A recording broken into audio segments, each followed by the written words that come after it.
Plane के concept से इसे सॉल्व करना क्या आसान होगा या वैसा ही डिटरमिनेंट की तरह थोड़ा सा लेंदी होगा?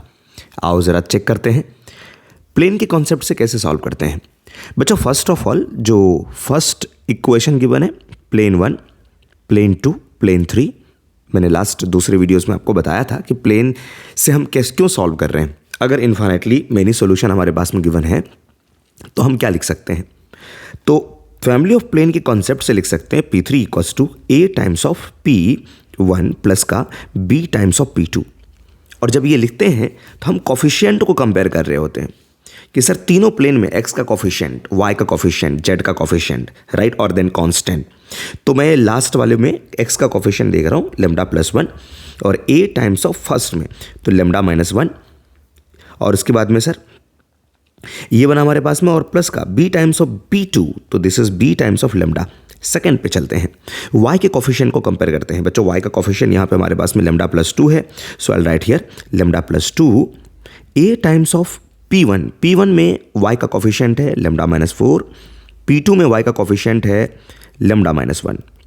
एंड नेक्स्ट में हम लास्ट में बात करते हैं z के कॉफिशिएंट के बारे में। दिस इज माइनस का lambda plus 2 equals a times lambda plus का b टाइम्स लेमडा माइनस 4 और लास्ट में हमारे पास में कितना 9 equals to what a times 5, this is 5a plus का 7b।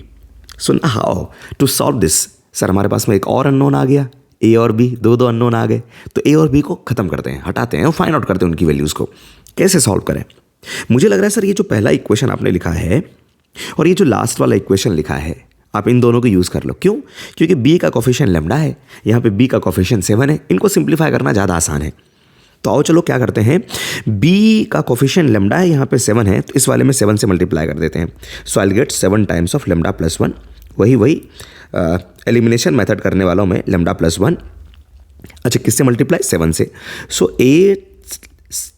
a times of 7 and lambda minus 1 और यहाँ पर 7 से मल्टीप्लाई किया 7b लेमडा और यहाँ पे b का कोफिशिएंट लेमडा है तो यहाँ पे हम लेमडा से मल्टीप्लाई करते हैं। तो बच्चों ये बनेगा हमारे पास में 9 लेमडा इक्वल्स टू किससे मल्टीप्लाई किया?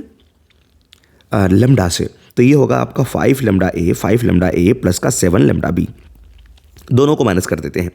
तो दोनों को माइनस करने पर देखो ये दोनों तो टर्म कैंसिल आउट हो जाएगा।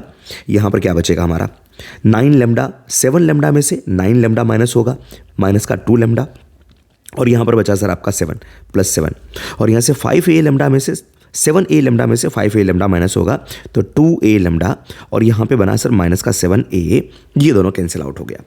तो बच्चों यहाँ से हम क्या करते हैं a की वैल्यू फाइंड आउट करते हैं। देखो जरा अगर मैं a को कॉमन लूँगा so this will be 2 lambda minus 7 और यहाँ पे भी हमारे पास में माइनस को अगर आप कॉमन लोगे तो दिस इज 2 लेमडा माइनस का 7।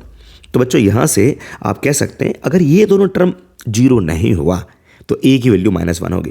तो बच्चों a इक्वल्स टू -1 कि when 2 lambda minus 7 is not equals to 0। ठीक है, चलो b कैलकुलेट करते हैं, देखेंगे बाद में इसके कंडीशंस को कि क्या है या नहीं है।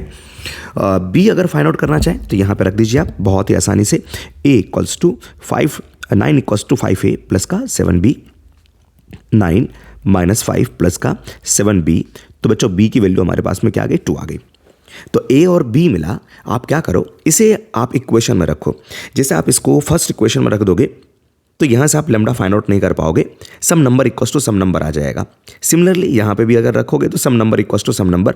तो किसी तीसरे इक्वेशन में आप ट्राई कर लेना जल्दी से, घबराने की बात नहीं इसमें।